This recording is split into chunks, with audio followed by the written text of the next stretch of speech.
صحیح. ابھی تک جو آپ کی ملاقات ہوئی، یعنی بیرسٹر گوہر کی ملاقات ہوئی، وہ سیکیورٹی معاملات پر ہی تھی سلمان اکرم مراد صاحب، یا کچھ اور بھی معاملات ڈسکس ہوئے؟ جی، اس کا بالکل مقصد یہی تھا.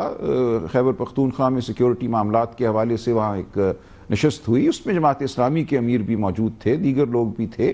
اس لیے اس کو کوئی بہت ہم سیاسی ایک ملاقات نہیں کہہ رہے. دیکھیں، اس میں اگر کوئی گفتگو ہوئی اس ضمن میں تو وہ بالکل ایک سرسری نوعیت کی ہے. اس ملاقات کا مقصد یہی تھا کہ صوبے میں جو امن و امان کے حالات ہیں، جو ٹیررزم کے معاملات ہیں، ان کو دیکھا جائے. رائٹ. سو ابھی تک اس طرح کی کوئی سیاسی بات نہیں ہے جو بہت out of the proportion blow out کیا جا رہا تھا. That is incorrect. اب ذرا مذاکرات کی طرف آتے ہیں سلمان اکرم مراد صاحب. 7 دن کی مہلت آپ لوگوں نے دی تھی حکومت کو کہ دیکھیے جوڈیشل کمیشن بنا دیتے ہیں، ویل اینڈ گڈ. 7 دن ختم ہو رہے ہیں 23 جنوری کو. حکومت کی طرف سے کوئی کسی قسم کا اشارہ نہیں مل رہا جوڈیشل کمیشن بنانے کا. نہیں بنتا جوڈیشل کمیشن تو پھر کیا؟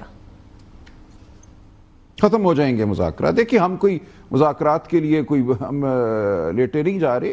ہم نے کوشش کی، ہم نے اتمام حجت کیا. ہمیں کہا جاتا تھا کہ ان سے بھی بات کرو. ہم نے کہا چلو ان سے بھی کر لیتے ہیں. ان کے پاس کوئی استحقاق ہے یا خواہش ہے تو وہ بات سامنے آ جائے گی. کوئی بہانہ بنا کر اگر وہ بھاگنا چاہتے ہیں تو بھاگ جائیں. ہمیں کوئی اس بارے میں خاص تشویش نہیں ہے. ہم آئین اور قانون کی جنگ جو ہے عدالتوں میں، سڑکوں میں، پہ سیاسی عمل میں لڑتے رہیں گے. مذاکرات ایک کوشش تھی. ہم ابھی بھی سمجھتے ہیں کہ ان مذاکرات کو آگے بڑھنا چاہیے. پاکستان کے عوام کو حقیقت معلوم ہونی چاہیے. 26 نومبر کے حوالے سے جو ہماری شہادتیں ہوئیں، جو گولی چلی، وہ بات سامنے آنی چاہیے. 9 مئی کے حوالے سے 2 بیانیے ہیں، ان کو بھی سامنے آنا چاہیے. کیا کوئی ایسا طریقہ کار ہے کہ اگر جوڈیشل کمیشن بھی نہ بنے اور مذاکرات بھی چلتے رہیں، کوئی اس طرح کا کوئی معاملہ ہو سکتا؟ نہیں. اور وہ 23 جنوری تک بالکل واضح ہیں. ہم 23 جنوری نہیں جی، انہوں نے 7 ورکنگ ڈیز کا کہا تھا. وہ شاید 2-3 دن آگے چلی جاتی ہے بات. تو ہم 7 ورکنگ ڈے بھی دیکھ لیں گے. لیکن اگر اس میں کچھ نہیں ہوتا تو ہمارا اس وقت موقف یہی ہے کہ بات ختم ہو جائے گی. پھر ہم ان نشستوں کو ختم کریں گے. یہ عمل اس وقت پھر آگے نہیں بڑھے گا. سو اس ٹائم پر وہ جو 31 جنوری کی ڈیڈ لائن دی گئی تھی عمران خان صاحب کی طرف سے پہلے مذاکرات کو کمپلیٹ کرنے کے لیے، اس کو ہم نل اینڈ وائڈ سمجھے. اب یہ نئی ڈیڈ لائن ہے. دیکھیں، ہم اس کے قریب پہنچ ہی جائیں گے. 27-28 تو آئی جائے گی. اگر 27-28 تک کچھ نہیں ہوتا تو 31 تک بھی کچھ نہیں ہوگا.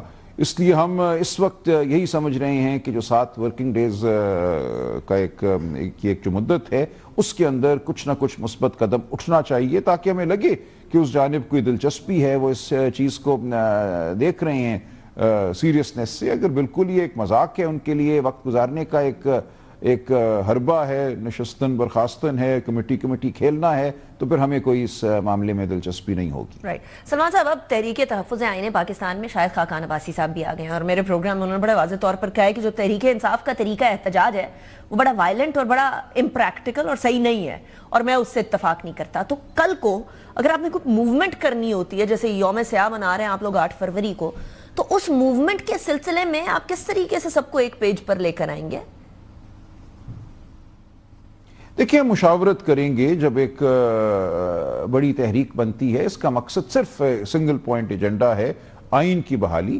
اس میں مختلف جماعتوں کا مختلف رائے عمل ہو سکتا ہے. ہم بالکل وائلنٹ نہیں ہیں. ہم نے کبھی بھی کوئی ایسا قدم نہیں اٹھایا جس میں وائلنس کا، تخریب کا عنصر ہو. ہر دفعہ ہم پر گولیاں چلی ہیں، شیلنگ ہوئی ہے، ناحق شیلنگ ہوئی ہے، ناحق گولیاں چلی ہیں. اگر ایسا نہ ہو تو ایک پرشکو اجتماع کرنا ہر جماعت کا، ہر انسان کا حق ہے کہ اس میں وہ آئے. یہ ایک آئینی حق ہے. اس حق کو سلب کرنے کے لیے کنٹینر لگائے جاتے ہیں، واٹر کیننز لائی جاتی ہیں، شیل چلائے جاتے ہیں، گولیاں چلائی جاتی ہیں. یہ قصور ہمارا نہیں ہے. ہم کوئی وائلنس نہیں کرتے.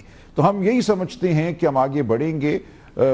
سڑک پہ چلنا، میدان میں آنا، اکٹھے ہونا، یہ آئینی حقوق ہیں. آواز بلند کرنا ایک آئینی حق ہے. ہم اس حق کو ضرور استعمال کریں گے، لیکن وائلنس، تخریب، تشدد بالکل ہمارے لائحہ عمل میں شامل نہیں ہے. سلمان اکرم مراد صاحب، رائٹ وہاں ختم ہو جاتا ہے جہاں ڈیوٹیز شروع ہو جاتی ہیں، یا آپ کا رائٹ ادھر ختم ہو جاتا ہے جہاں دوسرے کا رائٹ سلب ہو رہا ہو؟ تو کسی قسم کی توڑ پھوڑ گاڑیوں کو یا کسی قسم کا نقصان ہم نہیں کرتے. ہم نے کبھی توڑ پھوڑ نہیں کی. ہم پہ گولیاں چلی ہیں، شل برسی ہیں. سلمان اکرم مراد صاحب، we have to accept our mistakes as well. Salman اکرم مراد صاحب، نہیں دیکھیں، ایک ہجوم میں آپ ان پہ گولی چلائیں، شیل پھینکیں، لوگوں کا رد عمل ہوتا ہے، یہ ہماری پالیسی نہیں ہے۔ اگر کوئی بچہ، کوئی لڑکا آگے سے غلیل چلا دیتا ہے ایک شیل یا مشین گن یا سنائپر کی فائرنگ کے جواب میں، تو وہ ایک اس کا عمل ہے، لیکن یہ ہماری پالیسی ایسے ہرگز نہیں ورکرز ہے۔ کے ساتھ، کیونکہ 9 مئی کے obviously پہلے اون نہیں کر رہی تھی پی ٹی آئی ورکرز، لیکن اب اون کر لیا ہے، جو چھٹے ہیں ان کو اون کیا، پہلے کہا تھا کہ ہمارے ورکرز نہیں ہیں، ایسے ورکرز کو ابھی بھی گلے سے لگا کر رکھنا لازم و ملزوم ہوگا پی ٹی آئی کے لیے سلمان اکرم مراد صاحب، یا کوئی کسی قسم کا ڈسپلنری ایکشن ہوگا؟ دیکھیں، عمران خان صاحب نے کہا ہے کہ جس نے کوئی غیر قانونی، غیر آئینی کام کیا ہے ہم اس کو دیکھیں گے، اگر یہ سزا کاٹتے ہیں۔ دیکھیں ہوا کیا ہے یہاں پہ، گملہ توڑنے، سڑک سے 4 قدم ادھر چلنے پہ آپ نے لوگوں کو 10 سال کی سزا دی ہے، تو یہ ٹھیک بات نہیں ہے۔ یہاں جس طرح سے سزائیں دی گئی ہیں ان کا کوئی تناسب نہیں ہے اس عمل سے۔ اٹیک کرنا نہیں ہوا، ہم نے کہا میں دکھائیں سرکاری املاک کہاں جلی نظر آئی ہیں۔ دیکھیں ہم پہلے دن سے کہہ رہے ہیں ہمیں جلنے والا جو واقعہ ہے اس میں سی سی ٹی وی فوٹیج دکھاؤ، کس نے آگ لگائی۔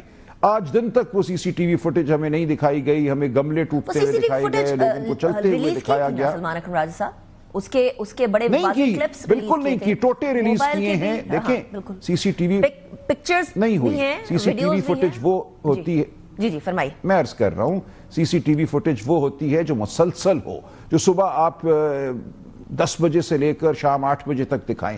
کیوں آپ یہ 10-12 گھنٹے کی نہیں دکھاتے؟ اس میں سے چن چن کے ٹوٹے دکھائے جاتے ہیں۔ ہم کہہ رہے ہیں کہ پوری فوٹیج ہمارے سامنے رکھو۔ ٹھیک ہو گیا سلمان اکرم جی یہ ضروری ہوتا ہے، قانوناً یہ ضروری ہے تاکہ پتہ چلے گیٹ کس نے کھولا، چھڑکاؤ کس نے کیا، آگ کس نے لگائی، وہ تمام چیز حذف کر دی گئی ہے۔ صرف لگی ہوئی آگ دکھائی جاتی ہے، آگ لگانے والے نہیں دکھائے جاتے۔ So in other words, your demand right now is کہ پوری CCTV footage release کی جائے despite the fact کہ وہ پیسز کیے گئے۔ اور اگر وہ سی سی ٹی وی فوٹیج نہیں ہے تو کہاں گئی؟ یہ کیسے ہوا کہ 7-8 جگہوں پہ سی سی ٹی وی فوٹیج جو ہے غائب ہو گئی اور صرف چھوٹے چھوٹے ٹوٹے باقی رہ گئے؟ ٹھیک ہو گیا۔